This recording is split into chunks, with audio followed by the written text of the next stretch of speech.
Well, good afternoon. Good afternoon, everyone. My name is Deidre Brown, and I'm the newly appointed interim executive director for SCLC Women, Inc. Literally announced yesterday, but I've been on the job about 50 days. I want to take this opportunity to introduce you to our team. We have with us Ruby Shinholster. Ruby, wave to everyone.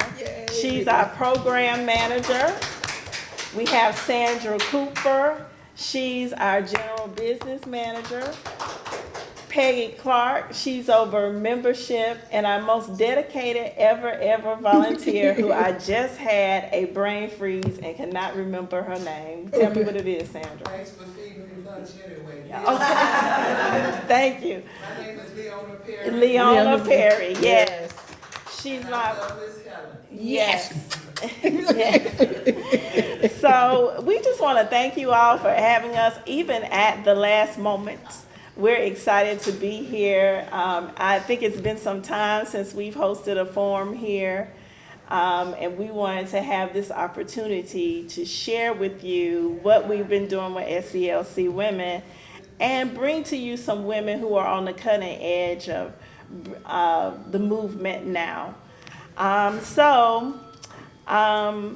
Women in the Movement is the title that I was actually given by your board to focus on, and I loved it. I jumped right on it. I'm going to tell you a little bit. I'm an entrepreneur, actually. I'm a small business owner. I've been serving on the board. When I started my business in 2003, Dr. Laurie wrote me my first check, and Mrs. Laurie wrote me my second. And so I am dedicated to this, and I went on my first, I'm not sure if you all are familiar with the Civil Rights Heritage Tour that Mrs. Laurie does every year, and if you've been or haven't been, we're going to talk about it a little bit. I went on my first one when I was 14 years old, and that was umpteen years ago. So I love the Southern Christian Leadership Conference, Women Organizational Movement for Equality Now. I was very close to the Laurie, so I'm excited to be here. I'm excited to be in this position to fulfill their mission, and I'm excited to be here to talk to you about where we are going with the movement. So I'm sure all of you all know about SCLC and that Mrs. Laurie founded the SCLC Women in 1979 to empower women and memorialize the civil rights heroes and champions for social history and causes that continue to this day. Her work has built bridges from here in Georgia to Alabama and across the world for generations and generations, ensuring that the history of the civil rights movement is not only preserved but lives within us, and we can carry it on from generation to generation. Today, I have invited some remarkable women who are carrying forward their legacy, all in different generations, all in different ways, through activism, education, arts, community service, and even youth empowerment. We'll explore how these lessons from the past, how our lessons from the past that Mrs. Laurie worked so hard to preserve are affecting us here today in the present, and how they will in the future. So really no introduction necessary for this shero is Helen Butler. She's our first panel. Our first guest is a veteran to the civil rights movement and the executive director of the Georgia Coalition for the People's Agenda, and a longtime voice for justice. Helen Butler's work reflects the heart of SCLC, ensuring every citizen has the power and access to vote, which is very important, and that our democracy lives up to what it's promised. Helen has spent decades mobilizing communities, advocating for fair elections, and carrying forward the fight for SCLC women that Dr. Laurie has put in place. As you know, Georgia Coalition for the People's Agenda was Dr. Laurie's convened it. And upon Dr. Laurie's passing, she carried forward these causes. And she was just talking to me and how she's wonderfully expanded this coalition. For decades, she's mobilized communities, advocated for fair elections, even before Dr. Lari's death, and has advanced for the fight of justice for women in all walks and through all generations. Helen, please take a couple moments and share how your story and the work you do. Well, thank you, Deidre. Good afternoon, everybody. I am so happy to be here. And I guess I should say that I've been in the fight for civil rights for a long time. I was one of the first 50 Black students to integrate the University of Georgia after Charlene and Hamilton. So I've been in the struggle. I've been in corporate America. I was the first in my class, as well as the first woman VP, the first woman management owner of a grocery chain. So that struggle and the organizing, being engaged in what SCLC basic tenets has been about, I've been about that forever. I'm a lifetime member of the NAACP because my brother was the state conference president of the NAACP for 12 years before his death. So I've been entangled in civil rights, I guess I would say most of my life. And so being a woman, I can tell you, being in the fight and what we've had to do, a lot of times we do it behind the scenes, not necessarily out in front, but we get it done, ladies, right? And so I've carried on the mission of the People's Agenda, which is basically, and of course, as you said, Dr. Lowry was one of the founding members, along with Earl Shinholster, my brother Walter, Dr. Rita Jackson Samuels, who was a lifetime SCLC member, and of course, Dr. Richard Bright, are the founding members of the Georgia Coalition for the People's Agenda. So we've been encompassed and surrounded by civil rights all of our starting of the organization and continuing now. I have 8 offices across the state of Georgia. We actually do, our mission is to improve the quality of governance by having an informed and active electorate that will hold its elected officials accountable. So we've been doing voter registration, voter mobilization, voter education, and accountability for our elected officials. While our major tenet is voting rights, because that is the first step, it's not the only step, but it is the first step to making sure we have the right representation for making policies that impact our communities. We also do a lot of initiatives around education, economic empowerment, healthcare, youth issues, and women's issues. I convene the Black Women's Roundtable, which is an initiative of the National Coalition on Black Civic Participation, as well as we hold the Black Youth Vote initiative. And that's where we allow young people like this young lady right here, 18 to 35, to tell us what we need to do, but to also help us move this movement forward. So that's basically me and what I've been doing in this. And I have been so, I guess, honored to have been around so many civil rights leaders that taught me the strategies that you all used, as well as you continuing to use, and how you organize and get people engaged in the community, using issues to really bring communities together to make sure we achieve and our communities thrive and they become better, not worse. Even though this current administration is trying to turn back the clock, we are still fighting not to turn that clock back. So that's a little bit about what we've been doing with the People's Agenda. I'll be happy to answer any questions you may have about us. But again, we have been on the forefront of voting rights. In fact, just Wednesday, I was attending, I've been a plaintiff in so many lawsuits to protect that right to vote. We just had a hearing before the appeals court this Wednesday on line warming. SB 202, of course, is one of those crazy laws that were enacted right after we elected 2 U.S. senators, Warnock and Ossoff. Our legislators decide to try to turn back the clock and not make sure a lot of people don't have the right to vote. But we filed a lawsuit, the NAACP, People's Agenda, the Deltas, of course, I'm a Delta as well. I'm a charter member at UGA, by the way. So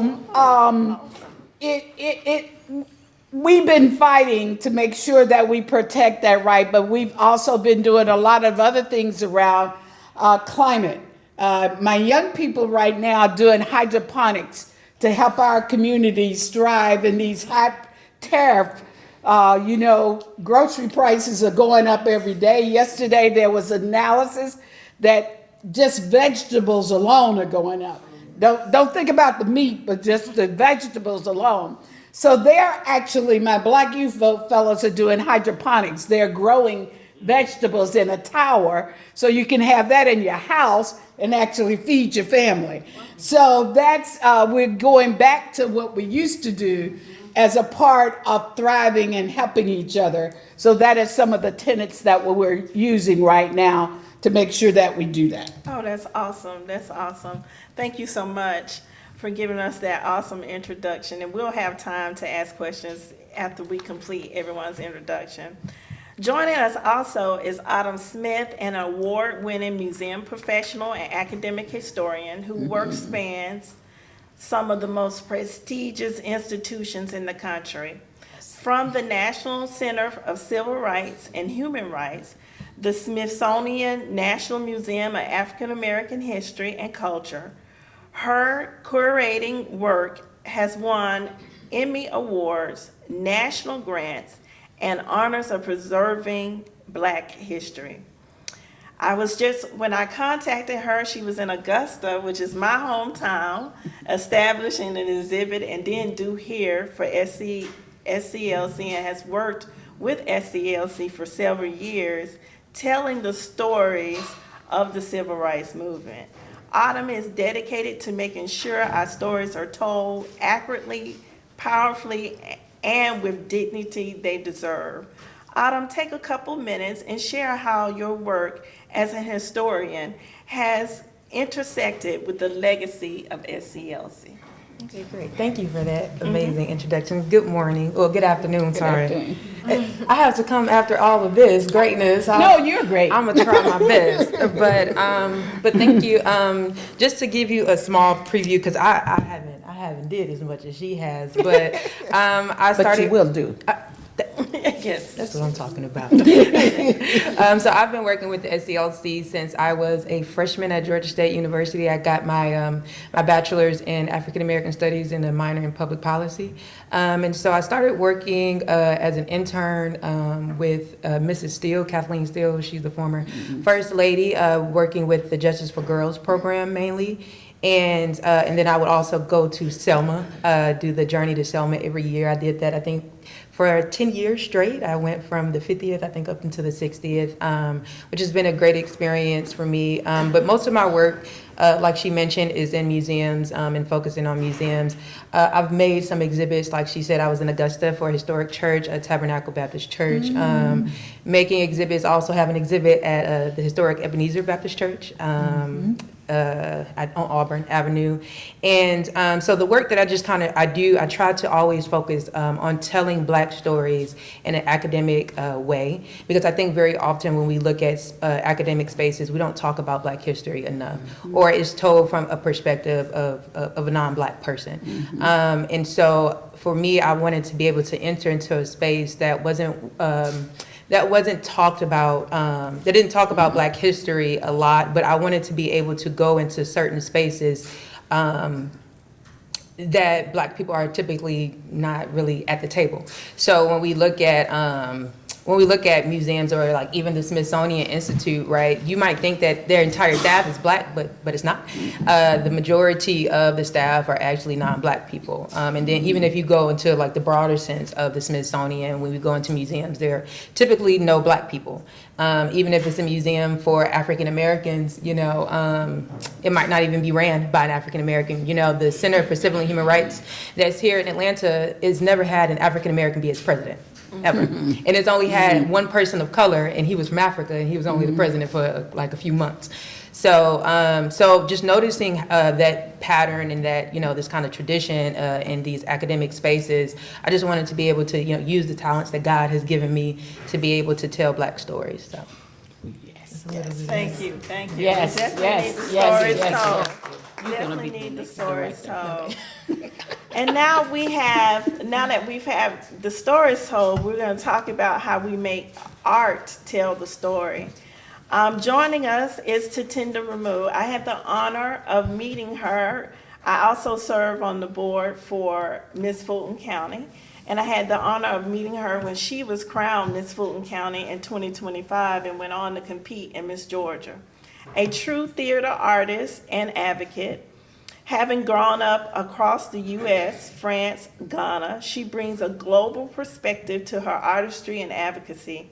Known as the Crown Storyteller, Tatinda champions art accessibility and the use of her platform to perform opportunities inclusive of all.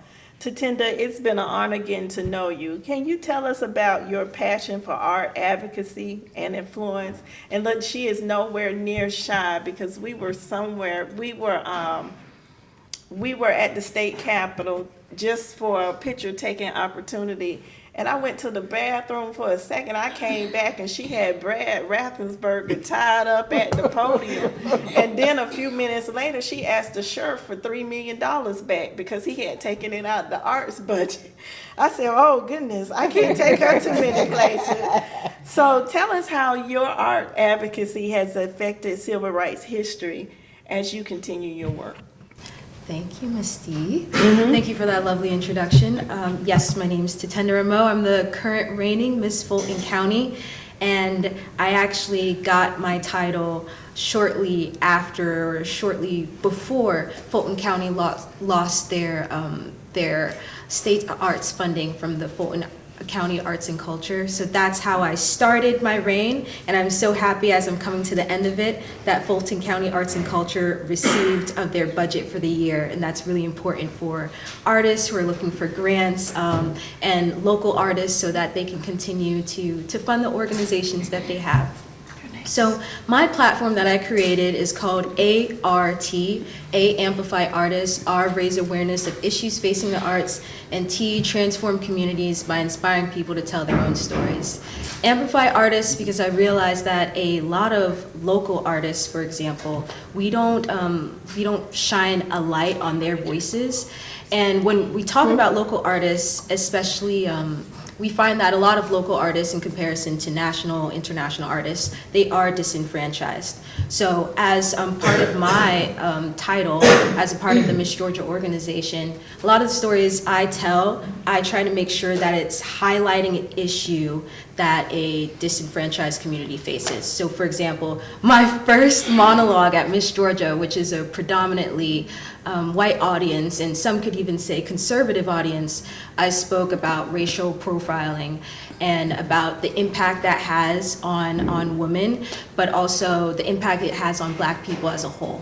And so bringing that story into a space that could be a little scary to do is what continued to spark my interest in telling stories that are difficult, that sometimes people don't really want to hear, but need to be shared. Now this year I focused a lot on student loans. And again, when it comes to any issue, because we have such vast levels of inequality in the United States, it always impacts the people who have the least. So when you're talking about student loans, that's definitely going to, I know my mother has a great amount, and so, and I myself have a little bit. And speaking of my mom, she also inspired me to tell stories as well because she's an attorney, like I gathered from the end of your introduction. Or I'm not an attorney. No? No. No? I've worked around a lot of attorneys, but I'm not. My apology. I thought you were an attorney. So I come from a family of attorneys, and she taught me that a good argument is a good story. And she really wants me to be an attorney and be a lawyer, and I'm not sure I'm going to be able to give it to her. But I flipped what she gave me on the head, and I say, a good story is a good argument. So when I do try to tell stories, I try to make sure that they're stories worth telling, stories that will highlight an issue that isn't getting as much attention. Wow, it's an honor to have her because now we can see the perspective on how the movement is affecting every generation. Seeing how it translates on down from generation to generation is the goal of SCLC Women. And so with that in mind, Dr. Laurie always taught me that you bring along someone young. And so we reached out to our Bridging the Gap. And I self-drafted my baby to speak on the panel today. So Vitalia Arlene Collins is Miss Junior Atlanta with the American International Miss Organization and founder of Feed Our Kids.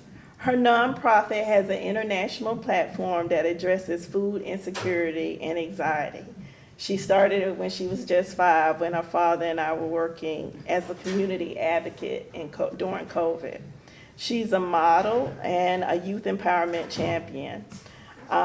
She's also serving as the ambassador for Bridging the Gap today. Bridging the Gap is SCLC's Women initiative to bridge the gap for those 8 to 18 to reach graduation and go on to college. And we give them supportive services 12 months a year. Vitalia, I know that you've been drafted, so I'm not sure if she's always prepared, but can you please share more about your role when Bridging the Gap and tell us how the civil rights movement is affecting your generation? Go ahead. You can do it. You need to stand up in your intro. My name is Vitalia Collins. I started my nonprofit at the age of 6, actually, in 2020 during COVID-19.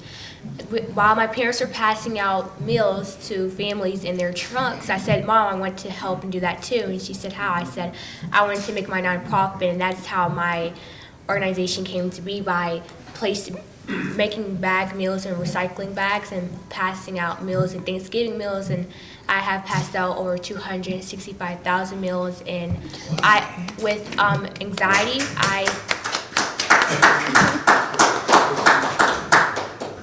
I also pass out Food Choice for anxiety because I have anxiety and separation anxiety also because of a young age. And so I pass out Food Choice to help reduce the numbers of anxiety.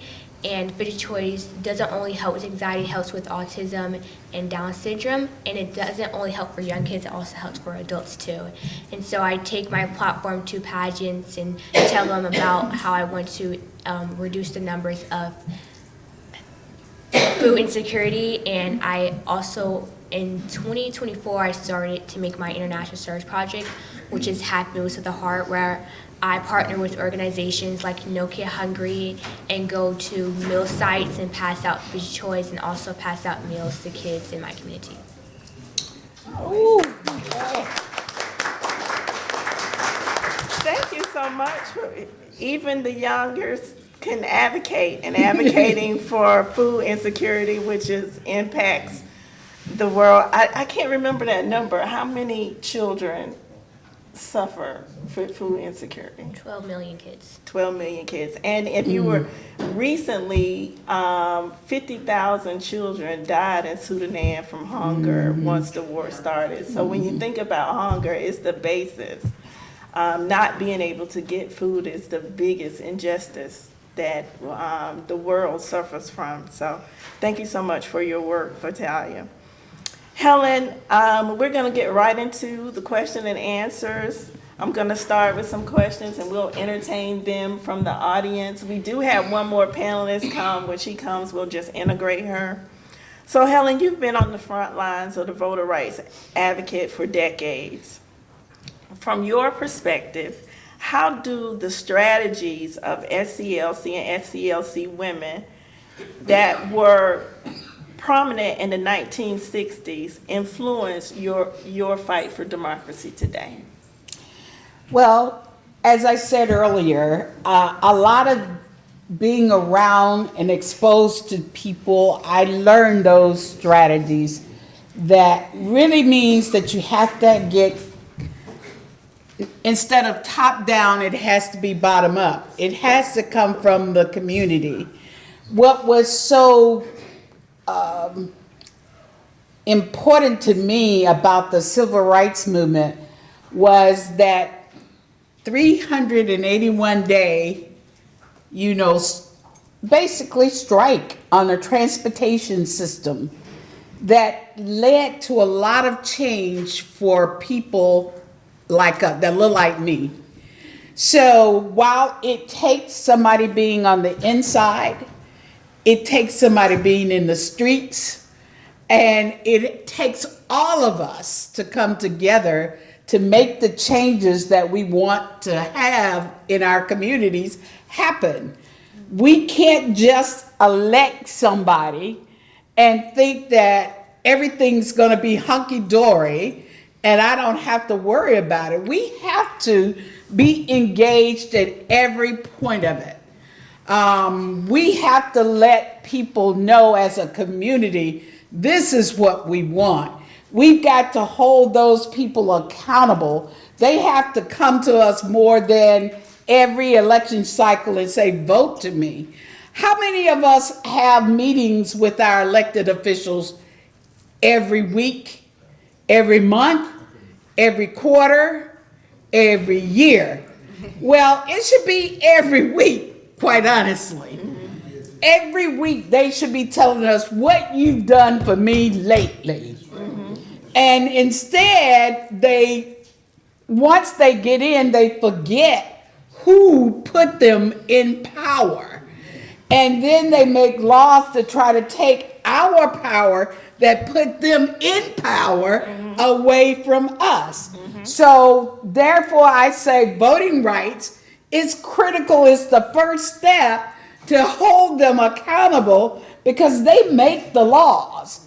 And if they're not making the right laws, then we have the power right now, unless we let this dictatorship come in, we have the power to change that by making sure we get the right people elected in office.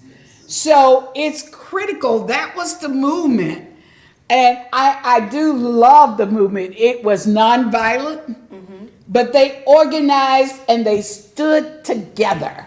They worked together for 381 days, right? They made the difference. So how can we come together for 381 days? Right now we have a pastor calling for a boycott of Target because they decided to follow the dictator's direction of doing away with diversity, equity, and inclusion. Well, diversity wasn't that much for us anyway. It was mainly white women. I'm going to be honest. That's true. So the inclusion that we do want is that we want our fair share. We're not asking for anything special, just our fair share. We're paying our money. Our tax dollars are ours. We want our tax dollars to come back to our community. So we have a minister right now calling for a boycott of Target, but how long can we boycott? He asked for only 40 days, right? I'm saying, no. We have to make these corporations who are bowing to the dictator understand you're getting our money and we're not going to fund our oppression. We've got to start funding our own community. We've got to start buying from our own people. Everything I do right now, if it isn't through a black-owned business, I try not to do it. Only if I can't get it, and I mean there's no other way to get it, will I spend the money that I get with another corporation. So we've got to start thinking that way. We've got to start acting that way. And everybody in our family has to start thinking that way and acting that way. And we've got to be united. We cannot be one over here, one over there, one over here. We've got to be one. And to me, we've got to get back to that oneness that started the movement. Now, Dr. Larry Knowles told me that, everybody wasn't on the side, even though we now claim we were. But just think, there were enough of us to make a difference. So if enough of us come together to make a difference, then we can. And what was good about the movement, it included more people than black people. So it included people who had the same idea that could come together and work together. So that's what we need to do. The people's agenda is diverse. My staff is diverse. I have a Latino down in Macon. I have 2 white women that work for me. And my interns are very diverse. But the other majority is black people. Now, I'm going to tell you, I am supporting my people. But I do understand that there are people that believe in doing right, and I want to include everybody that believes in doing the fair share. So, again, we need to be united together, and that coalition needs to look like that movement coalition that had everybody that was of the same goal and the same mind to come together. And that's what we need to do. And to me, that was the success of the movement. Wow, Helen, you've given us some great strategies today. Thank you so much. Thank you. Because you definitely have talked about how we need to unite, hold our elected officials accountable, and buying from our own, which is also very important. Are there any other strategies that we as organizations, within organizations, need to be paying attention to?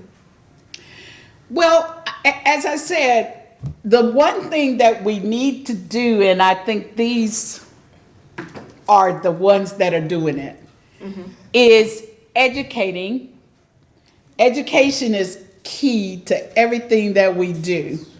We are so exposed to misinformation, disinformation, that we got to have people that stand up and tell the truth.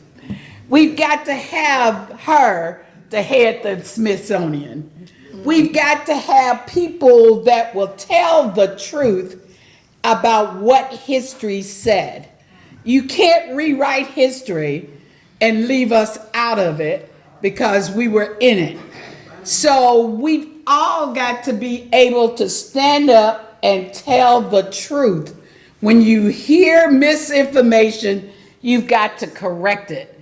You've got to give it to these young people. They are on these little things right here and on everything, internet, all these apps.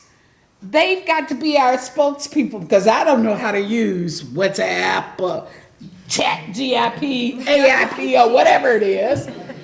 And we got to be mindful that they have a voice in developing that. The AI can take over certain things and eliminate people. But one thing about any piece of internet, it's got to take a mind of a person to develop it.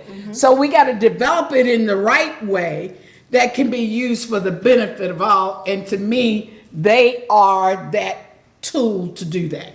Yes, yes. Thank you so much for carrying that torch. Well, Autumn, she said it, you know, we got to get you a new job to keep preserving our story, because the work is definitely, you are ensuring that the history is preserved and is told in an authentic manner, and you are bringing the history up from the core where it begins, and we need those stories told. Why is it so critical to protect the civil rights movement from your perspective? And how is your generation approaching those storytellers?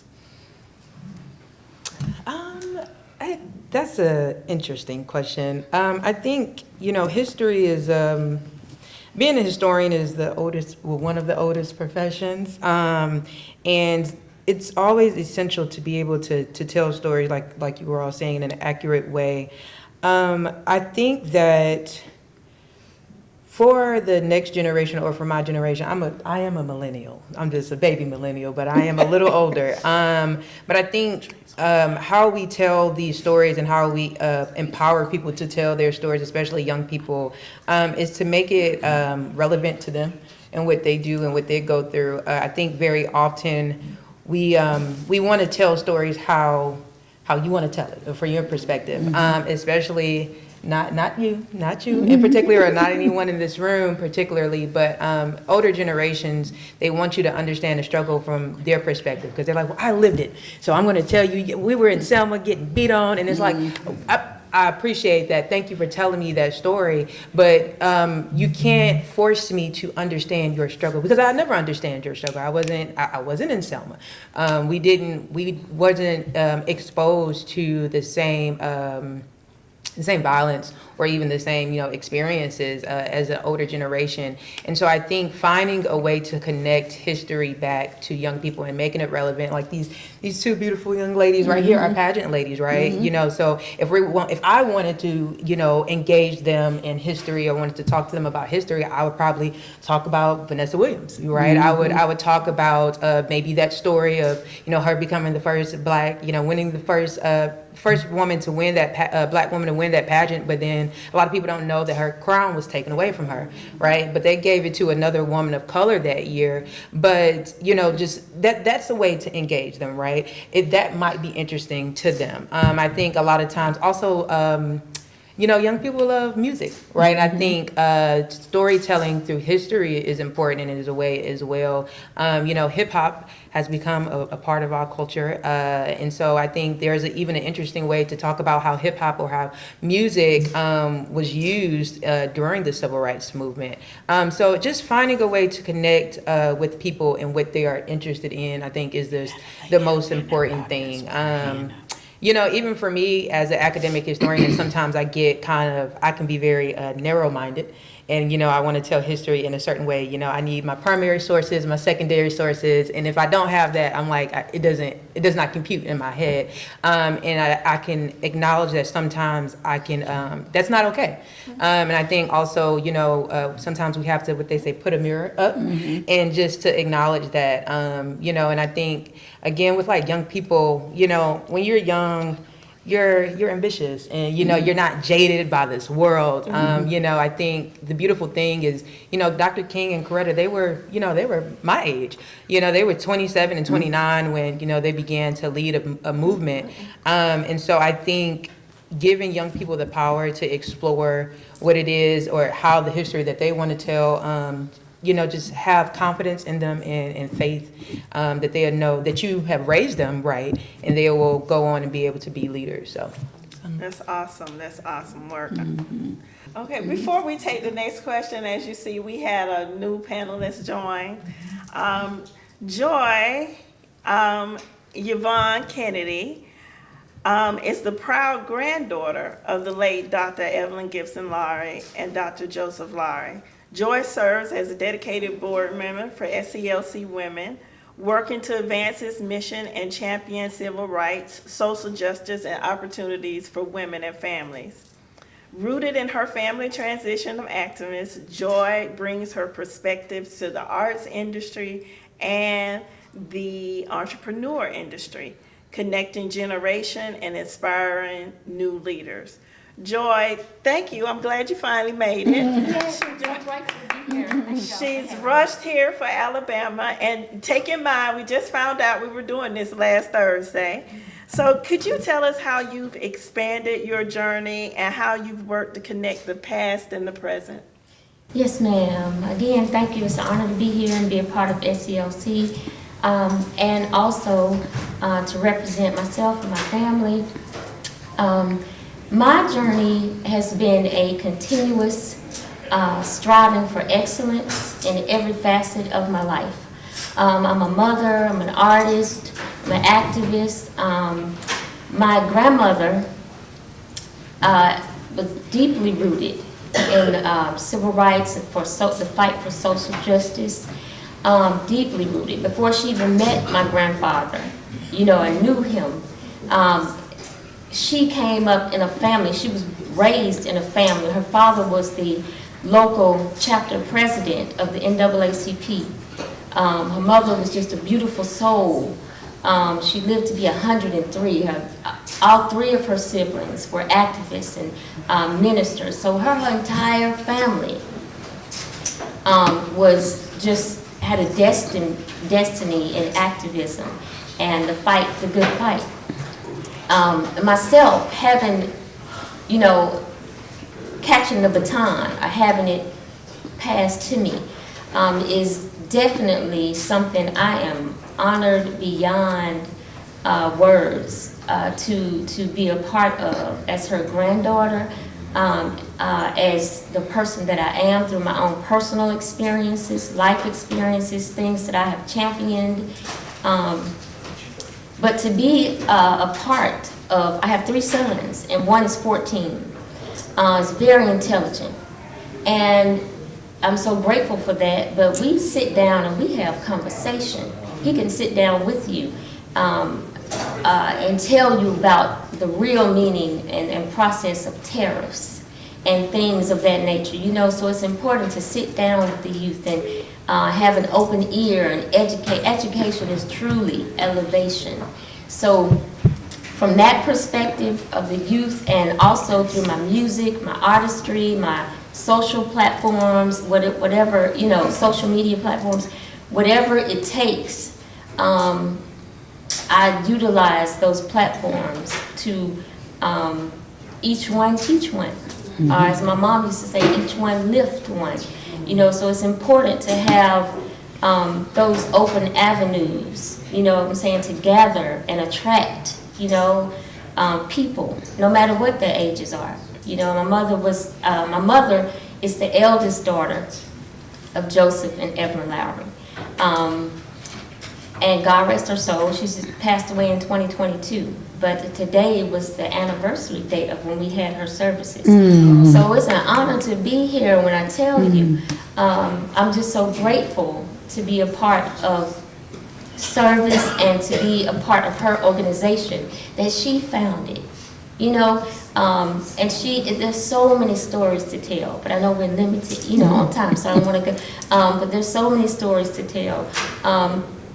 However, it is the greatest honor, to be here and to represent not only her and her legacy, but to be a part of keep on keeping on and fighting a good fight. All right, great. Joy. Thank you. God never makes a mistake. And Joy is a mother of 3 sons. And when just before you walked in the door, we were talking about the miseducation about sagging. Can we talk a little bit on how you've connected to generations using the stories that you learned from the civil rights movement? I've seen all your sons, none of them sag. And how you've translated that education to them. again, I'm a firm believer in education being elevation. You know, my sons know, and they're 14, 21, and 26. There's so many different histories. I don't know if y'all remember the man, I forgot his name, but you remember Pants on the Ground? Mm-hmm. Larry the Platt. sagging on the ground. The little, Larry Platt. Yes, yes.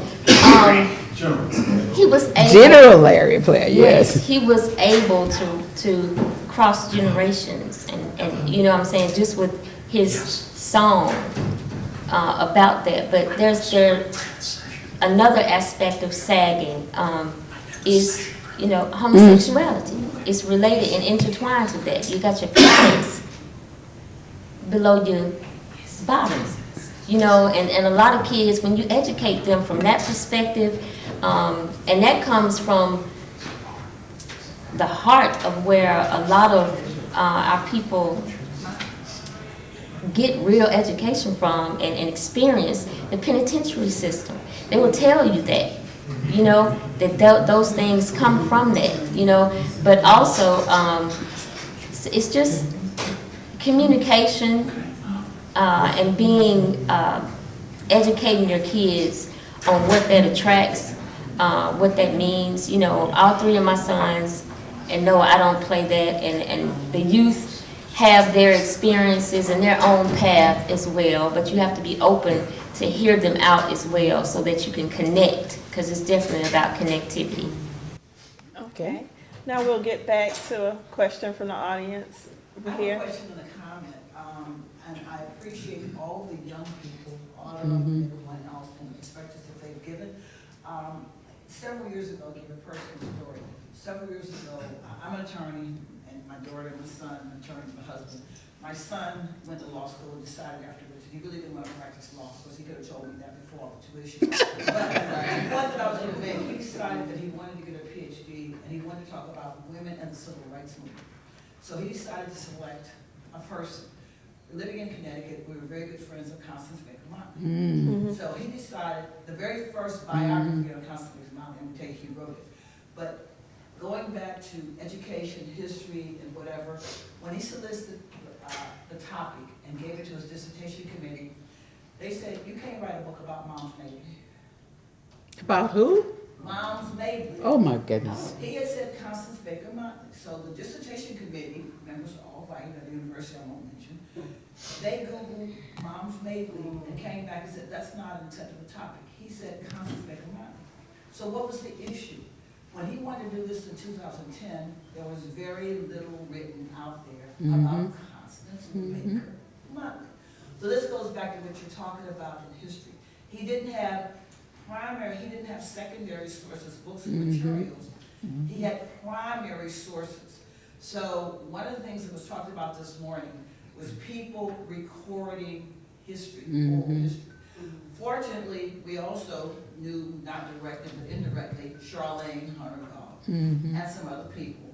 Being an attorney, I knew Vernon Jordan. So we actually put a program together. It was a symposium. So people didn't know. You know the story of the University of Georgia. You know that Vernon Jordan drove Constance Baker's car, and you know that Vernon found the document that helped to make the case that Charlene was able to tell her story to a whole new generation of college students. Out of that symposium came the very first book called Constance Baker Motley, One Woman's Fight for Civil Rights and Equal Justice Under the Law. And since then, there have been a flurry of other books, a book that's just written by another professor at Harvard, stories, etc.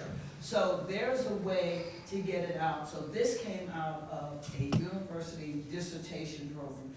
And what the emphasis has been around in the Northeast in particular, there's this whole new focus on what we call hidden figures, women in particular, and the roles that they played in the civil rights movement. So that's all I can say. So it's important to get it, and there have been many, I mean, another one he wanted to write was Colvin. I don't even know her name. Claudette Colvin. And Claudette Colvin. So Yes. you have the men out there Besides who got Rosa Parks. the recognition because they were out front. and then there were the women who did the work. Taking nothing away from all the very Men, men. that's right. But we need to focus more so that more young women know that there are many, many, many more role models out there for us to follow. And I'd like to acknowledge one here, Miss Brenda Davenport, that Yes, was I saw she just- at SCLC. Thank you. Can we let to- Dr. Tucker answer a question? Oh, okay. And but Dr. Tucker, before I want to let you all know, Dr. Sylvia Tucker, I don't know if you all seen the exhibit out there, but she was the first woman chairman of the SCLC. Yeah, she is a history maker. You can learn more about her out there. She has a lot of accomplishments, but I just wanted to make sure we acknowledged her first. I want to stand to say this, and it's not very much, but I just want to listen to you listen to me carefully. And I'm not going to tell you about what all I've been through, but I want to tell you, as a people, our young people, if they do not know about their past, the generation now, if they do not know about their past, they cannot move forward for their history. And we may try to hide. We are a beautiful people. And it's nothing wrong letting our generation know, yes, we were. And we were in slavery, we were slaves. But look where we are now. And sometimes we frown on that. We're embarrassed about that. But you can't move forward. And we do have to respect those that has gone on before us. You cannot survive without doing that. So, you can't move forward as a generation and do not know your past and appreciate it and embrace it. Then you can move forward. If not, you will be doomed.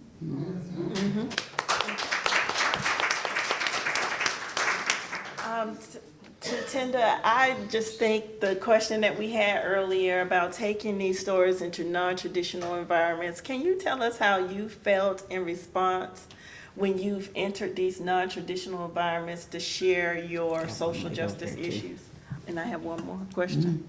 Oh, She right here. I'm sorry, I can't see you. I'll answer that and then I'll give you the opportunity to ask your, ooh, a little spill. But I found, rooting it in the conversation we're having now, I found that anytime we're advocating for human rights, stories are at the center of it. Unfortunately, there's always an argument that needs to be made for someone being human enough to receive what they're due by just merely being born.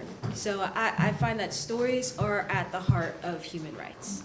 And whether it's being a part of Miss Fulton County, the city of South Fulton becoming its own city, right? Stories are at the center of that. Stories are at the center of women getting the right to vote, Black people getting the right to vote. And so when I'm entering these spaces and when I'm trying to tell a story, I always think about what is needed, what needs to be said, what might be difficult to say, and what do I have the privilege to say. It might be uncomfortable for me to say it, for example, while talking about racial profiling, but at the end of the day, in Columbus, Georgia, I have the privilege of being able to get in my car, drive all the way back to Atlanta, and sleep in my home, and I don't necessarily have to face that the next day. So using whatever privileges you have to tell stories that are difficult for you.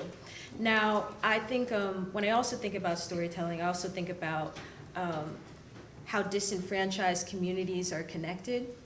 I love that you brought sagging into the discussion because I actually didn't know that. And so I definitely thought that it was connected to what you said. The Hill House. Yes, exactly. That's what I was told in Florida.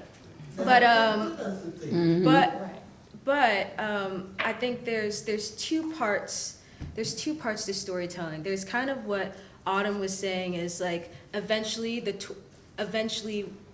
younger generation has to tell their own stories, and how they decide to tell it should be how they decide to tell it. And then there's the other side to storytelling, which is like, do you know the truth? Do you know your history, period? And I think those two things are, they affect each other, but they're separate, right? When it comes to storytelling, there's some level of creative agency, right?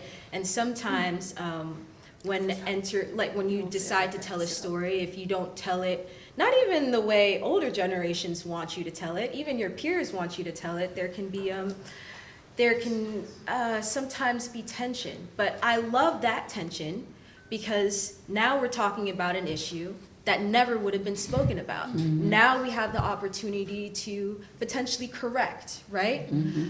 So I think it's important that these stories are being told from the first place, and when you're telling a story which overlaps, like you brought in the LGBTQ community into that, and I was like, oh, I didn't even think about that. When we start to tell stories that overlap with multiple identities, it's important that that just increases the amount of history you need to know, because now we're not just talking about Black people, now potentially we're talking about LGBTQ culture as well. And yes, sure, that intertwines, but there's some history to be known on each side. So when I'm walking in to tell a story, it's all of that. I'm thinking about Sinners recently, where he talked about he had multiple historians that he used to be able to tell Sinners from an act. Oh, I'm talking about director Coogler. Do you know? Yes. To be able to tell those stories accurately. So I love that discussion, and I just think it's at the end of the day, it's important that these stories get told, and that you use your privilege to tell the difficult ones. But I know you had a question. Yes. So first of all, thank you. I love the conversation. It's a great conversation, and my question will be based from, one, my lived experiences, but from also a corporate side, to say, hey, I want you to think about this from a corporate level, because all of the different aspects that you all have talked about are all valuable. And then if you have someone in the middle, it's like, okay, I hear pain on one side, I hear a younger generation that may not receive the story of pain because it's coming from a place of pain, but there has to be something in the middle, so we can say, all right, let's make sure we understand, like an interpreter in the middle, saying, I'm understanding what the older generation is saying, and I'm interpreting in a way for the younger generation to understand, because the thought is right now, for a lot of the civil rights organizations, that they're not there, they're not as functional as they were. And what needs to happen is we have to change and adapt to the times. We can't say because, just for an example, a minister said to boycott this store. In this generation, we have to have an alternate ready for them to say, don't do this, but here is something that you can do. Because then it will be, well, now I can't exist. But to understand the why, because our history it'll fade out with time if it's not told. I was a really good student in class. I'm over 50 now. It was within the last 4 or 5 years that I learned a lot of stuff. And it was stuff like in the African American Museum. It was museums that are now, I'm like, well, wait a minute. I never knew that. Why? Because it was told from somebody else's perspective. Correct. And they left us out. So our stories do need to be told. So now here's my final. This is the question. Have you all considered partnering with the SCLC Women, the NAACP Women, and I know you talk about human rights, whether it's HRC, but all of these female focused, may not all be female because men support it too, but all of these organizations getting together, because women do have the strategy. They are going to get it done, but everybody, SCLC, NAACP, all of the organizations that are like-minded, to say, we're gonna have, and not like nationwide, to say, let's convene. We're going to have a conference, a session, or whatever to come together. And then you ask, you know, your corporate sponsors, and there are strategic ways to word how to get that funding. So I want to say we can have a conversation about it, but let's get all of those organizations together, because then we can make an impact. Yes. I'll speak to my experience. I belong to a state table that has different organizations work together. The coalition that I work with has different organizations that work together. I belong to the Black Women's Roundtable, which is a national convening of Black women from across the U.S. A lot of it is based in the South.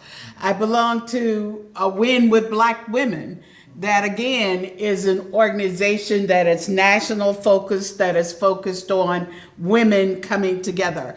I belong to Delta Sigma Theta Sorority Incorporated, that is national and international, that brings people together. So yes, we are coming together, and I think that's what we're advocating is, and I said earlier in my comments, it's unity. It's everybody coming together, men, women, young people, whoever that are like-minded can do that. And in terms of the target, yes, we talked about boycotting, but there are other corporations that we provided information on that you can spend your dollars, like Costco, that is still out there in spite of doing those things. So there are things. We actually went to a Costco in DC where we bought new membership with the Black Women's Roundtables. We bought our memberships to tell them, you got to keep doing what you're doing because we believe in it and we're going to give you our money and we're not giving it to Target. So it's, yes, we're all coming together in terms of a strategy, and the more of us that we can come together, the better we'll be. And that's what I was talking about, unity. We've got to be in unity for the like-minded people, whether it's men, women, children, whomever, that comes together. The civil rights movement wasn't all Black people. It was diverse, different ethnic groups that were a part of that. But the majority were Black people. Am I not right, Brenda? Right. I want to make sure I got my history right. And all of you that have been in the, Madam President, that have been in this struggle longer than I have. I've been in corporate America. I've been in the first of everything that I've been in. Basically, I've been one of the first to do things. I've had that opportunity, but I also had to bring along other people.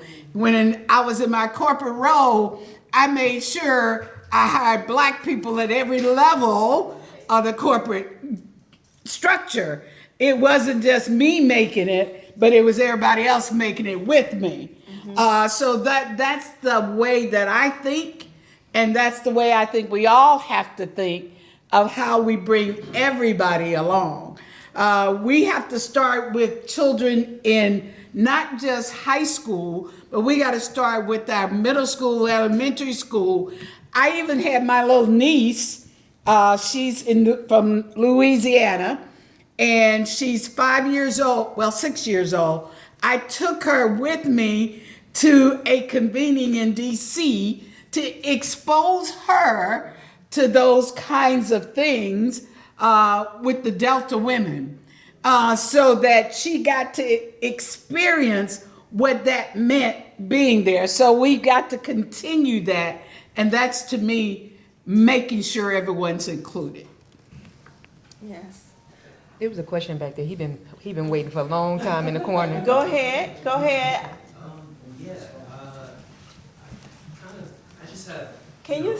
Really a comment, but also. Can you stand up? Can you stand up? We can't see you, and then this is my blind spot. There you go. Sorry about that. Yeah, I just really kind of have a comment, but also just, kind of just feeding into, the overall conversation. It's just great to, see such leadership in the stock community being led, by you all, because it's, we need to definitely change the narrative as far as how our community is reflecting upon one another and how our community leadership looks like on, you know, both like an intercommunal scale, but also, you know, just on a more broader conversation as far as like power dynamics and how things are created and manifested.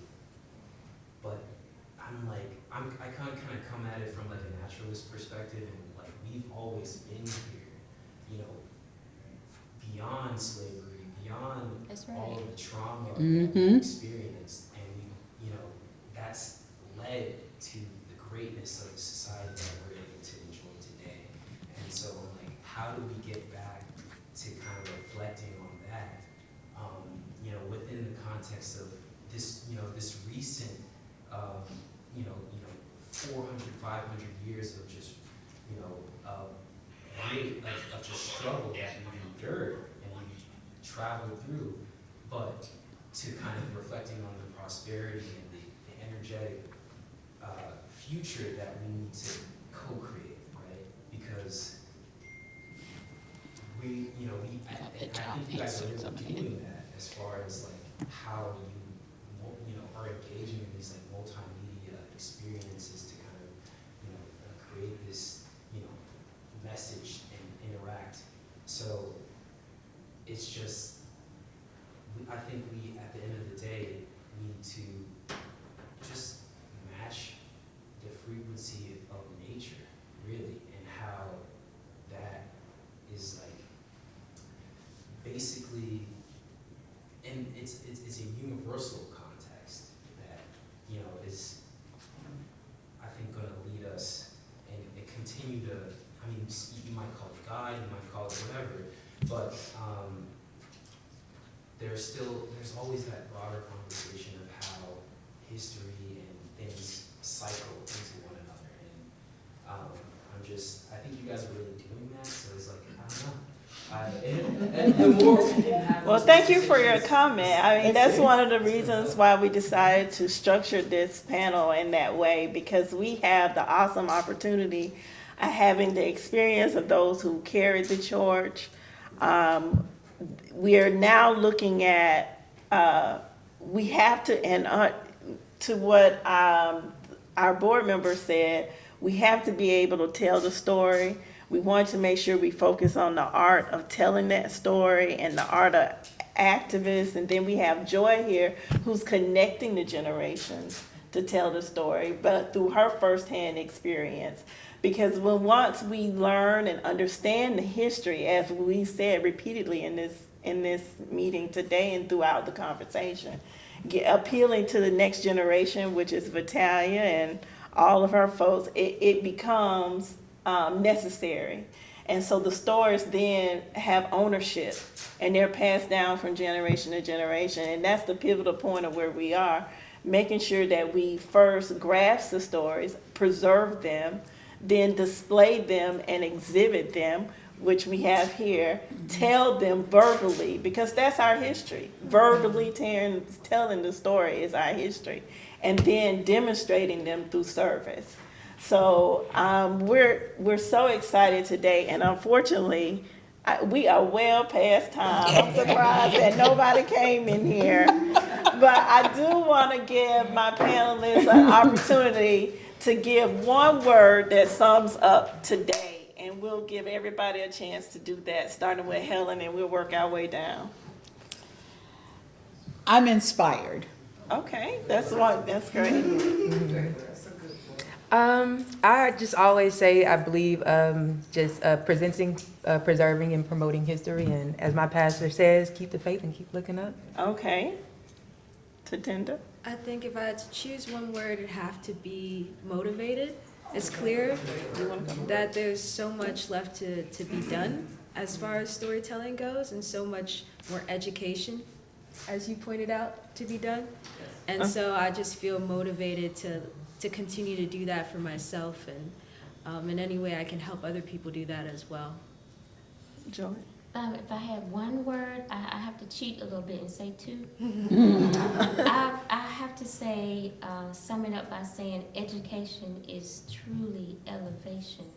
And to the young man's point back there right quick, frequencies and high vibrational beings and all of what that encompasses, it allows us to cross generations and attracts, you know, those avenues. Just look at Andre 3000. If you're not familiar with him, Samar, but from the group Outkast. He's gone from rapping, he didn't want to do that anymore. And he's playing the flute and attracting a whole nother level and vibe and avenue of education. So. Okay, Vitalia, you got a word for us? My word is perseverance. Just keep being Yes, dedicated. Okay, yes, thank you. So, thank you all for coming, and we appreciate you sharing this hour or so with us. Anybody in the audience want to share their word? Brenda Davenport, can we get a word from you, please? The word is, keep on moving up. Hopeful, I love that. Hopeful, yes. Well, thank you so much for joining us. Please take a moment and speak with all of our, oh, go ahead.